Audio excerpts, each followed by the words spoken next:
नमस्कार सांग मैंने जय जगन्नाथ। आज मु कढ़ई पोड़ पिठा बनई देखा जिते सुंदर खाइबा आहरी स्वादिष्ट आमि बनाऊँगी चलते देखा। एठी मु पिठौ नहीं जोटा कि मु 3 दिन पिठौ आण जोटा चकुली आण से ही बनाऊँगी। से गोटे नड़िया को कोरिकी नहीं जाइए ता सागर गुड़ पोड़ पिठा करेंगे माने गुड़ ही पकेबे निश्चिंत। गुड़ पकेले देखा जिते सुंदर लगे तार टेस्ट ही अलग प्रकार जो खाइले जानीपर जे पोड़ पिठा ही होती आ सब बड़े गुड़ ही बनैवा को चेष्टा करेंगे। एटा मिक्स करदेली एबे तैयारी हो गला। एबे गोटे कढ़ई आम बसई नवा ता सांगरे किछि कदली पत्र पकईदबा आ पोड़ पिठा पके कले माने जदि आपण कदली पत्र न देबे पोड़ पिठार टेस्ट भल आसबनी। आ कदली पत्र निश्चिंत देबे। मु 4-5 पीस दे देइछि कदली पत्र ना बेसी न देले कढ़ई पिठाटा पोड़ी जीवो।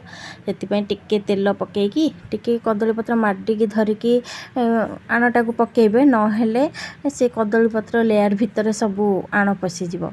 टिके तेल आउ पकई देगी आउ 2 पीस कदली पत्र उपरे पुणी रखिदेकी भल भाव में गोटे घोड़नी घोड़े नेबे केमती बांफ बाहर को बाहरने माडिकी घोड़ेबे। ता सांगरे टिके लो टू मीडियम आंचरे ही बनइबे। आ टिके परे 2-3 थर आपण चेक करि परिबे। 10-15 मिनट परे देखि चेक करि परिबे। मु प्रायतः 10 मिनट परे टिके चेक करूची। एटा मु गोटे कुटा उपरे थोई देइची केमती माडी हेके रहिबो। देखंतु मु 10 मिनट परे देखुची केते माने हेइची। एटा अधा भी है पुणी बंद करदेली। तापरे এইটা ना आम घरे बहुत पसंद करते समस्ते माने पोड़ पिठा ही आम घरे बहुत पसंद करते। आ सब बेले पोड़ पिठा करी हबने बोली मु सब बेले चकुली आणरे प्रायतः कर दिए। एबे 20 मिनट पर देखला हो जाइए मझी जस्ट टिके हेने। आ ए स्टेज रे कौन करेबे ना आपण पलटई देबे ताकू आ टिके हल्के के आस्ते पलटेबे नले भांगी जिवो। आपण जदी न पलटेउ चाहिबे आ 10-15 मिनट रखिदेले भी हेइ जिवो। किंतु पलटई देले ऊपरटा टिके टाण हेइ जिवो आ तळटा देखंतु केते सुंदर पूरा लाल पड़ी टिके टिके पोड़ी जोटा कि पोड़ पिठा टाइप माने भलिया देखा एटा ही पोड़ पिठा। मिनट पर एबे माने बंद कर देइछि मो फ्लेम।